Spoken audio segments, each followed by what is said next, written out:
तो क्वेश्चन करते हैं, a wire is bent in shape of a right angle triangle, है ना। ये पिंक वायर जो है, पिंक शेप जो बना हुआ है, ये एक वायर है, is placed in front of a concave mirror of focal length f as shown in the figure.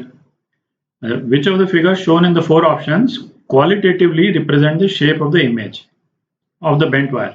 ठीक है, तो ऐसा करते हैं, है ना, इसी ट्रायंगल में से दो ऑब्जेक्ट्स निकाल लेते हैं। ठीक है, एक ऑब्जेक्ट तो इसको निकाल लेते हैं,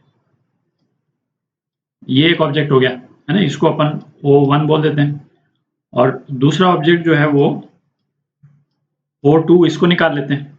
ठीक है, और O2 का जो ऑब्जेक्ट डिस्टेंस है वो मतलब F2 और F/2 और F के बीच का रख लेते हैं, है ना। तो ये कितना हो जाएगा, 3F/4। तो इसका मतलब ये जो है ट्रायंगल के मिड पॉइंट पे है, तो मिड पॉइंट पे है तो इसकी यदि O1 ऑब्जेक्ट की हाइट यदि h है तो O2 ऑब्जेक्ट की हाइट कितनी हो जाएगी, h/2 हो जाएगी। ठीक है,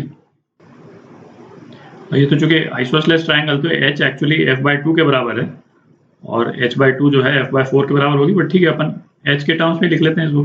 ठीक है, तो ये O1 ऑब्जेक्ट जो है इसकी इमेज कहाँ बनेगी, एक वो बना लेते हैं, O2 की इमेज बना लेते हैं, उससे अपने को आइडिया लग जाएगा कि किस तरह से इमेज बन रही। तो O1 का देखते हैं पहले, है ना, फॉर ऑब्जेक्ट O1, है ना, ये O1 जो है ऑब्जेक्ट है, तो 1/O plus 1/I is equal to 1/F।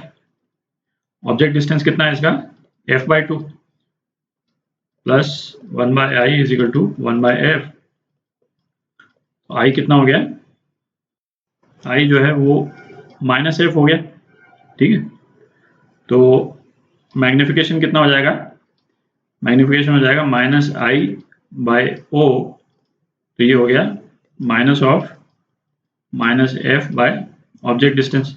Object distance कितना था इसका, F/2, मैग्निफिकेशन इसका 2 है। तो ऐसा करते हैं, ये O1 का जो रिजल्ट है इसको यहाँ पे लिख लेते हैं, है ना, क्योंकि अभी इसको मिटा करके अपने को O2 के लिए भी निकालना पड़ेगा। तो O1 के लिए अपने पास में क्या रिजल्ट आ गया, इमेज जो है वो -F पे बन रही है, मैग्निफिकेशन 2 है, इसका मतलब हाइट जो है इमेज की वो कितनी हो जाएगी, 2h। ठीक है, यहाँ पे लिख देते हैं m, मैग्निफिकेशन 2 आया था अपना, तो हाइट ऑफ इमेज जो है वो 2h के बराबर हो गई। ठीक है, अब O2 के लिए निकालते हैं, है ना, फॉर O2 तो ऑब्जेक्ट डिस्टेंस इसका कितना है, 3F/4, तो सीधा लिख लेते हैं 3F/4 plus 1/I is equal to 1/F। ठीक है, अच्छा फोकल लेंथ जो है कनकेव मिरर है तो पॉजिटिव ले रहे हैं। ठीक है, मैंने मेंशन नहीं किया था बट है ना ऑब्वियस ही है। तो इमेज कहाँ पे बनेगी, तो इमेज -3F पे बनेगी। ठीक है, तो इस केस में मैग्निफिकेशन कितना हो गया, -I/O। ठीक है, इमेज जो है आपकी बन रही है -3F पे और ऑब्जेक्ट डिस्टेंस कितना था, 3F/4। तो मैग्निफिकेशन जो है इस केस में कितना है, मैग्निफिकेशन 4 है।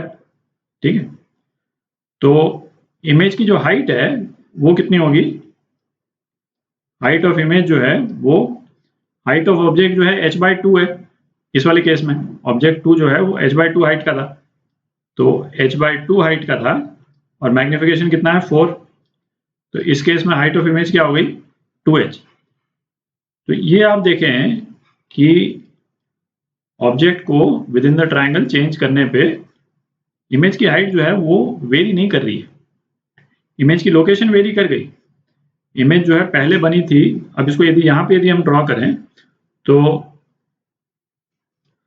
सपोज O1 की इमेज है ना, तो O1I लिख देते हैं, है ना। O1 की इमेज यदि यहाँ बनती है और मैग्निफिकेशन 2 है तो बहुत बड़ा नहीं बना रहे हैं अपन, चलिए यहाँ बना देते हैं।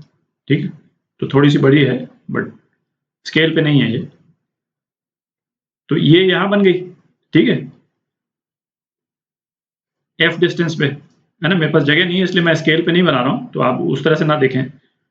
और O2 जो ऑब्जेक्ट है उसकी इमेज यहाँ पे कहीं पे बनी है ना, 3F पे O2 की इमेज। पर मेन पॉइंट इसमें ये है, इस इमेज की हाइट सेम है, आप देख रहे हैं इमेज की हाइट जो है वो सेम है, 2H और 2H। तो इसका मतलब जो है वो किस तरह से बनेगी, ये जो हमने वायर ट्रायंगल के शेप में यहाँ पे रखा हुआ है उसकी इमेज जो है फिर वो इस टाइप से बन जाएगी, दिख रहा है ना। ये O1 की इमेज तो यहाँ पे बनी, और ये जो पोर्शन है, ये यहाँ से यहाँ तक वाला जो पोर्शन है, ये तो इस तरह से बिल्कुल सेम हॉरिजॉन्टल लाइन पे जा रहा है, ठीक है। इसकी हाइट चेंज नहीं करेगी, आप चाहे तो एक और ऑब्जेक्ट लेकर के कर लें, है ना, बट वो सेम रिजल्ट आएगा, ठीक है। तो इसमें से कौन सा ऑप्शन करेक्ट है ना, डी ऑप्शन करेक्ट है कि ये O1 की इमेज हो गई, ये O1 की, और इसके बाद में इमेज की हाइट सेम ही है, ठीक है। तो डी पार्ट करेक्ट।